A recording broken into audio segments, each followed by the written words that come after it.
大胖媳妇给我妈气哭了，真的。刚才我妈在医院给我打电话哭诉呢。我听我妈的描述啊，我认为这男的肯定是疯了，不可思议。我再一听大胖媳妇的解释呢，给我气笑了。我妈最近呢来北京复查，来北京了，马上复查了才知道，这次复查它的流程比较繁琐，就是复查的头一天得入院，然后整个复查这个过程都得在医院住着，不能出来。我妈这么一听呢就比较紧张，但当时我又不在北京，家里就她跟大胖媳妇来交流。然后我跟你说哈，一个外国人在中国，如果他的汉语非常精通，那肯定是没事儿；如果他汉语一句不会，蛮子就跟张大铁出国似的，也没事儿。最可怕的是大胖媳妇这种会一点但不多，但又觉得自己会，最容易出事儿。就是那句话，淹死的都是会水的嘛，因为他真敢下呀，真敢下呀。然后我妈这不就心里求关爱嘛，就盯着大胖媳妇。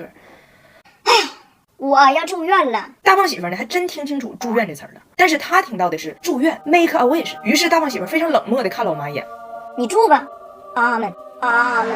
这不孝来的太具体，我妈没反应过来呀。过一会儿我妈屋里溜达一圈，又来找她来了，说那什么，你借我一下你充电器，我要住院了。大胖媳妇呢完全没有意识到我妈要离开这个家门这个事儿，跟我妈说你住呗，我就一个充电器，你让我先充完的。给我妈委屈的拎着包自己就住院去，到医院给我打电话哭诉。我看明白了，我是谁呀？咱可不敢麻烦人家。我当时听我妈的描述我就炸了，我寻思大胖媳妇这是要不过了还是咋的？我就给大胖媳妇打电话，我说我妈住院，你为啥不能陪一起呢？大胖媳妇很无辜啊，因为我是一个唯物主义者呀，唯物主义者。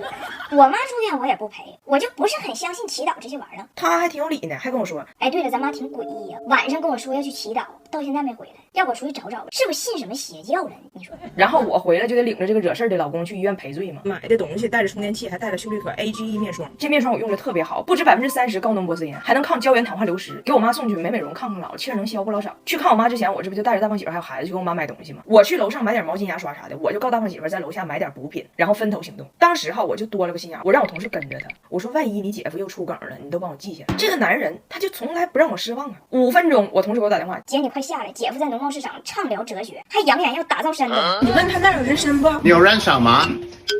喝啥？燃烧，你的燃烧怎么样？晚上怎么样是吧？晚上还行吧。你的燃烧长吗？长。你的燃烧从哪儿来？从长白山，东北长白山。我的媳妇东北。喜欢东北啊，喜欢东北。你管他叫山东打造。我要打造山东。可以啊，山东不错是吧？我也打到山东。你好，你我也打到山东不错。你只是一个英语老师，你为什么要打造山东？为什么要打造山东？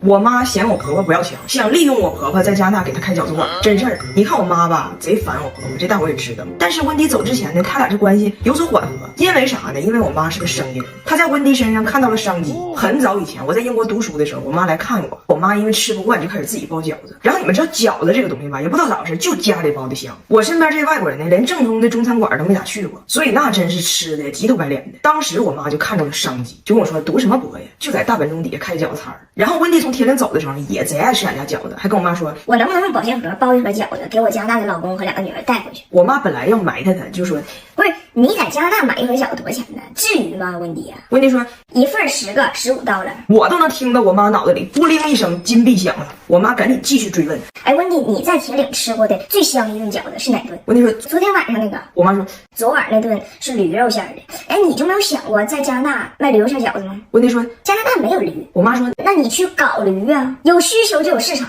温迪说我上哪搞驴去啊？大胖婶自己在那一顿查呀，过一会儿偷摸过来告他妈。这事儿还真能解决。我查了，你让马和骡子在一起生小孩，生出来的就是驴，就是驴。温迪问我是这样吗？彩玲，我说是骡子是马，生出来溜溜嘛。于是我妈就开始疯狂给温迪洗脑，先打听了一下温迪的工资，发现不高，然后就开始灵魂3连问。你有梦想，想给自己当老板，想将来老了的时候留给自己的子孙一个江山。温迪想了一下说不想不想。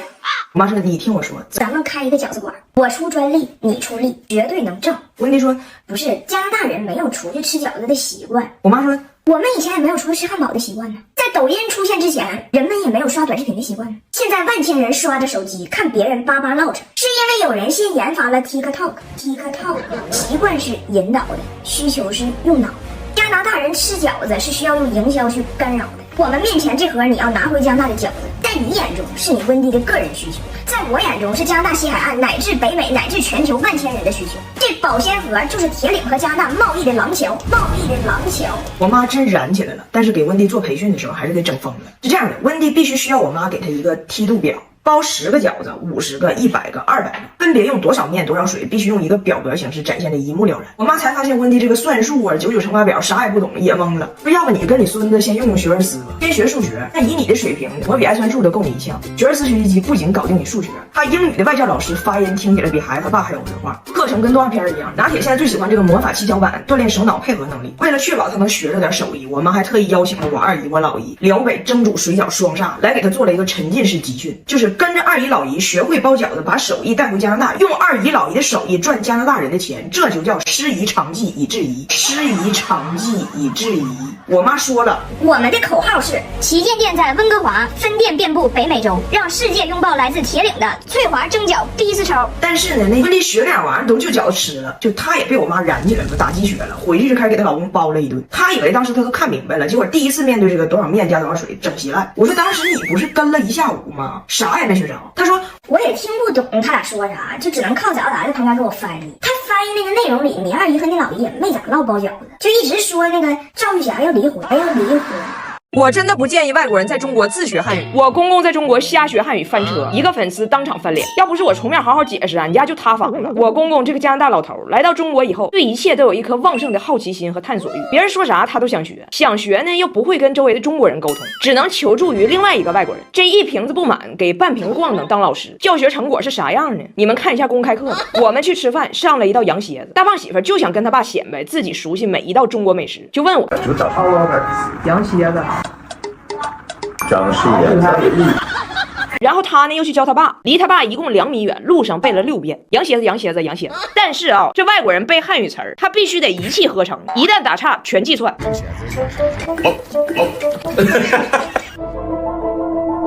这是火茄子，火茄子。I like good dress， 我靠，火茄子。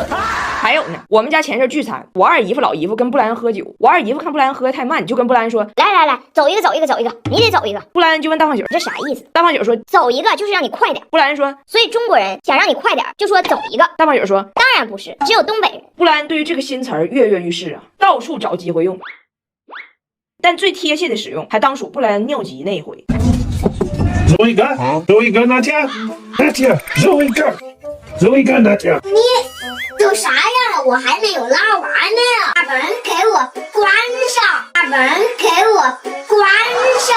我真舍不得布莱恩走，他很喜欢中国，我还想带他旅游呢。但他后背有伤，坐飞机挺痛苦。我给他准备了 BKT 护腰坐姿椅 Plus 版，加大加宽，专为大体重人群研发，采用人体工学设计，做起自然贴合腰背，像双手托着一样，缓解腰背空缺压力，随时随地护腰。但是这老头也真给我惹祸呀！你发现没？当一个人学外语的时候，好词儿他不爱学，就爱学那些损词儿，才能显得自己学的地道。在东北的时候，你们知道大胖媳妇跟我爸关系很好，因为他嘴甜，会捧臭脚。今年过年喝酒，大胖媳妇跟布莱恩夸我爸，那夸上天了都，说我老丈人大作家，一年呢写900多本书，你让他现在给你写个书法，那你回加拿大过海关你都得报备，因为你携带文物。